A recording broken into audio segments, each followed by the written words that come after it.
사사기에는 여러 사사들이 등장을 합니다. 이스라엘이 주변의 대적들로부터 고통을 당할 때에 그때마다 하나님께서 세우신 사사들을 통해서 이스라엘을 구원하는 그런 이야기들이 사사기에 펼쳐지게 됩니다.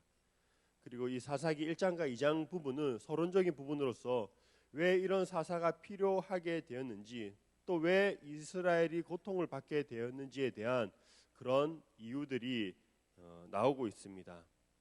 여러분, 하나님께서 이스라엘이 가나안 땅에 들어가게 되면 그 땅에 있는 그 가나안 족속들을 모두 진멸하라고 말씀하셨습니다. 어린아이를 비롯해서 남녀노소 그리고 가축들까지 하나도 남겨두지 말고 모두 죽이라고 말씀하셨습니다. 그래서 어떻게 보면 너무 잔인한 하나님이 아닌가라는 생각이 들기도 합니다. 하지만 그만큼 그 가나안 땅의 죄악이 심각한 상황이었습니다. 죄가 너무나도 강력했기 때문에 이스라엘이 가나안 땅에 들어가서 그들을 본받지 못하도록 하나님께서 그들을 다 진멸하라고 말씀하셨던 것이죠. 그리고 또한 하나님은 사실 가나안 그 사람들을 향해서 굉장히 오랫동안 참으셨습니다. 단순히 1년, 2년 그들의 죄악을 참으셨던 것이 아니라 수백 년에 걸쳐서 아브라함 시절부터 가나안 땅을 가나안 족속들을 살펴보시며 그들이 죄에서 돌이키기를 원하고 계셨습니다. 하지만 그들은 자신의 죄에서 돌이키지 못했던 것이죠. 이스라엘 백성들이 애굽에서 나와서 한 달이면 갈 수 있는 그 거리를 40년 동안 가나안 땅을 헤맨 것, 광야 생활을 하게 된 것도 이스라엘의 입장에서는 그들이 광야 생활을 헤맨 것은 하나님으로부터 여러 가지 것들을 배우는 시간이었지만, 가나안 사람들의 입장에서 살펴보면 그것은 또한 하나님께서 다시 한 번 더 기회를 주시는 그런 시간이었습니다. 하지만 끝까지 자신의 죄에서 돌이키지 못하고 그래서 이스라엘로부터 정복을 당하게 됩니다. 따라서 가나안 정복은 이스라엘의 입장에선 약속의 땅에 들어간 사건이지만 가나안 입장에서는 그들의 죄로 인한 하나님의 심판을 당하는 그런 사건이었습니다. 여러분, 가나안 이제 전쟁을 하게 됐는데요. 어떤 전쟁이든지 공격하는 입장보다 방어하는 입장이 더 유리합니다. 전투력이 같다면 그 방어하는 쪽이 이기게 되어 있습니다. 그래서 공격하는 진영이 수비하는 진영보다 훨씬 더 강한 군사력을 가지고 있을 때 승리할 수가 있습니다. 사사기에 앞서서 여호수아의 말씀에선 거침없이 이 가나안 땅을 정복하는 그런 이야기가 펼쳐집니다. 여호수아를 필두로 하여서 하나님께서 약속하신 그 땅을 정복하고 또 그리고 지파별로 분배하는 내용이 여호수아에 등장하고 있습니다. 그리고 오늘 읽은 이 사사기 1장의 말씀도 사실은 여호수아에 한번 등장했던 말씀을 반복해서 보여주고 있습니다. 이스라엘이 이 가나안 땅을 점령할 수 있었던 것은 전적인 하나님의 은혜였습니다. 또한 동시에 그 하나님의 말씀을 의지하고 결단하고 나아가는 그런 순종의 모습 또한 요구되는 사건이 이 가나안 정복 전쟁이었습니다. 애굽에서만 생활하던 그 노예로서의 수동적인 모습이 아니라 이제는 하나님의 백성으로서 진취적으로 그 땅을 정복해 나가야 하는 그런 모습을 하나님께서 원했던 것이죠. 그리고 그 가운데 필요한 건 하나님을 의지하면서 전적으로 하나님의 말씀에 순종하는 그런 순종의 모습이 요구되었습니다. 여러분, 사실 살펴보면요, 이스라엘이 애굽에서 나와서 이 40년이란 시간이 가나안 땅에 들어가기까지 걸리는데요. 40년 동안 가장 준비되어야 하는 건, 실질적으로 준비해야 되는 것은 사실은 군사력이죠. 가나안 땅을 정복하기 위해서는 전술을 개발하고 무기를 개발하고 군사력을 40년 동안 키워야 했습니다. 그런데 아시는 바와 같이 이스라엘 사람들이 40년 동안 했던 것은 군사력을 키우는 그런 행동들이 아니었습니다. 이스라엘 40년 동안 그들이 했던 훈련은 군사적인 훈련이 아니라 철저히 낮아지는 훈련, 하나님의 말씀에 순종하는 훈련을 그 40년의 광야 학교를 통해서 배웠습니다. 그래서 객관적인 군사력으로 따지면 질 수밖에 없는 그런 전쟁들이었지만 하나님의 말씀에 순종하며 나아갈 때 그 땅을 정복할 수 있었습니다. 그런데요, 오늘 본문을 살펴보면 이스라엘이 그런 하나님의 말씀대로 순종하는 모습도 보이지만 또 한편으로는 그렇지 못한 모습도 보여주고 있습니다. 그래서 이러한 모습을 통해서 앞으로 펼쳐질 이 사사기의 내용이 사사시대가 조금 더 어두울 것이라는 것을 오늘 본문을 통해서 또 암시하고 있습니다. 오늘 본문을 살펴보면요, 유다 지파가 정복하는 그런 내용이 나옵니다. 헤브론을 정복했던 유다는 이제 또한 드비를 쳐서 점령합니다. 그리고 이 드비를 칠 때는 갈렙이 직접 나서서 정복하는 것이 아니라 대신 나설 자를 찾습니다. 드비를 점령하는 자에게는 자신의 딸 악사를 아내로 주겠다고 이렇게 약속을 합니다. 여러분, 이 드빌이라는 성읍의 본래 이름은 기랴세벨입니다. 기랴세벨이고 이 기랴세벨의 뜻은 책들의 성읍이라는 그런 의미를 가지고 있습니다. 아마도 그곳 가운데에 도서관이나 아니면 중요한 그런 행정적인 문서들을 보관하는 시설이 있었을 것으로 추정합니다. 문화적으로 높은 수준의 도시였고 그리고 굉장히 중요한 성읍이었습니다. 이곳을 온니엘이 쳐서 점령하게 되는데요, 이 온니엘은 그 갈렙의 조카였습니다. 그러니까 갈렙의 동생의 아들이었던 것이죠. 성경에서는 온니엘을 소개하기를 그나스의 아들이라고 이렇게 말씀하고 있습니다. 여러분, 여기서 그나스는요, 사람 이름이기도 하지만 또한 동시에 한 민족의 이름이었습니다. 그러니까 원래라면 이 온니엘은 이스라엘 사람이 아니라 그나스 족속, 즉 이방이었던 것이죠. 이스라엘이 애굽에서 나올 때 여러 이방 사람들도, 이방 족속들도 함께 나오게 되는데 그 애굽에서 나왔던 그 이방인 중에 그나스 사람도 포함되었을 것이라고 이렇게 이야기를 합니다. 그리고 그 가운데에 자연스럽게 이스라엘에 스며들었고 같이 하나님을 믿고 섬기면서 생활을 했습니다. 또 오늘 말씀 보시면요, 모세 장인 이야기가 또 나오는데요, 16절의 말씀인데 제가 한번 읽어보겠습니다.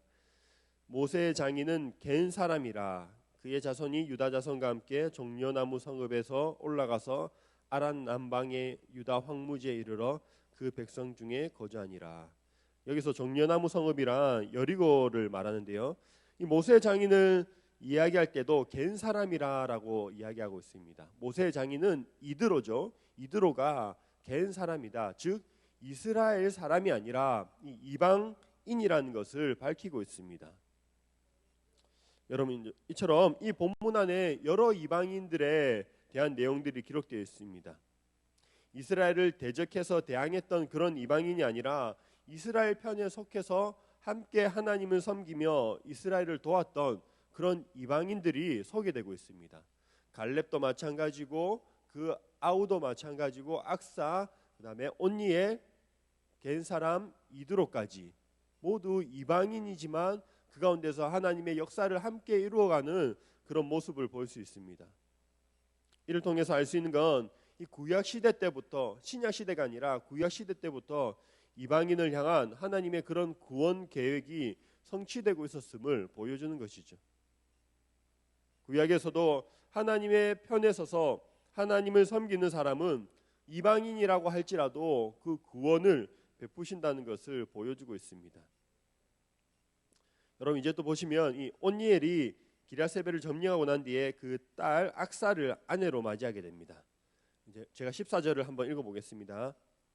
악사가 출가할 때에 그에게 청하여 자기 아버지에게 밭을 구하자 하고 나귀에서 내림에 갈렙이 묻되 내가 무엇을 원하느냐 하니. 여기서 보시면요, 이제 딸 악사가 시집을 가게 되고 거기서 자기 아버지에게 밭을 구하고 있습니다. 그리고 실제로 아버지가 무엇을 구하느냐고 물었을 때에 사실 밭을 구하고자 했는데 악사는 밭이 아니라 이 샘물을 구하고 있습니다. 밭을 구하는 것과 동시에 그곳에 샘물도 반드시 필요했기 때문에 샘물을 구하는 것을 볼 수 있습니다. 그래서 15절에 이렇게 말씀하고 있는데요. 이르되 내게 복을 주소서 아버지께서 나를 남방으로 보내시니 샘물도 내게 주소서 하매 갈렙이 윗샘과 아랫샘을 그에게 주었더라. 온니엘과 악사가 가게 될 곳이 남방이었는데 그 남방 지역은 남쪽 지역은 유대 광야 지역이었습니다. 아주 황무한 땅이었습니다. 그래서 물이 없이는 땅이 있어도 쓸모가 없는 땅이었기 때문에 이 악사가 동시에 샘물을 구했고 갈렙은 그 요청을 받아들여서 두 개의 샘, 윗샘과 아랫샘을 그 딸에게 주었습니다. 여러분 여기서 우리는 이 악사라는 이 인물을 통해서 적극적으로 구하고 또 땅을 구하는 그런 모습을 볼 수 있습니다. 이러한 모습이 사실은 하나님께서 이스라엘이 가나안 땅을 정복할 때에 원하시는 그런 모습이었습니다. 약속된 땅이었지만 그냥 가만히 있는 것이 아니라 적극적으로 구하고 그 땅을 향해서 진취적으로 모습으로 나아가야 하는 그런 모습, 악사와 같은 모습을 하나님께서 원하신다는 것이었죠. 하지만 이스라엘은 시간이 지나면 자기가 얻은 땅에 대해서 적당히 만족하거나 타협함으로 인해서 하나님께서 모두 진멸하라는 그 말씀에 온전히 순종하지 못하는 그런 또 모습을 보이게 됩니다. 그 근거가 되는 부분이 조금 나오는데요. 19절의 말씀을 제가 읽어보겠습니다. 여호와께서 유다와 함께 계셨으므로 그가 산지 주민을 쫓아내었으나 골짜기의 주민들은 철병거가 있으므로 그들을 쫓아내지 못하였으며. 여러분 보시면요, 유다 족속이 산지의 주민들은 쫓아냈지만 이 골짜기 주민은 쫓아내지 못했다고 나옵니다. 그 이유가 철병거가 있었기 때문이다라고 말하는데요. 이 철병거는 산지, 그러니까 산세가 험한 지역에서는 사실 별로 쓸모가 없습니다. 하지만 평지 지역, 골짜기 지역, 이 평지 지역에선 아주 강력한 도구가 되는 것이죠. 마치 달려가면서 싸우는 이스라엘 족속을 향해서 이 탱크가 달려 몰려오는 것과 같은 그런 상황입니다. 그래서 이 골짜기 주민들은 점령하지 못했다라고 나옵니다. 여러분 사실 그러나 지금까지 이스라엘이 쉽게 이긴 전투는 하나도 없었습니다. 항상 승산 없는 싸움에서 승리를 거두었습니다. 가나안 땅에 들어왔을 때의 첫 전투, 여리고 성의 전투만 봐도 그렇습니다. 도저히 이길 수 없는 싸움이었지만 피 한 방울 흘리지 않고 이길 수 있었던 이유는 그 성을 돌기만 했는데 그 여리고 성이 무너졌기 때문이죠. 전적인 하나님의 은혜였고 앞으로 너희가 그렇게 정복하게 될 것이라는 것을 하나님께 보여주었습니다. 그런데요, 조금씩 전투를 하고 싸우고 전술을 터득하고 자신의 방법들이 생기고 그러다 보니 이제는 하나님보다 이것저것 따지면서 자신들의 방법들을 더 의존하게 되었습니다. 그리고 생각한 거죠. 이 전투는 안 되겠다. 우리가 도저히 저들의 철병거를 이길 수 없다라고 판단을 내리고요. 적극적으로 전투에 임하지도 않고 물러서게 되는 것입니다.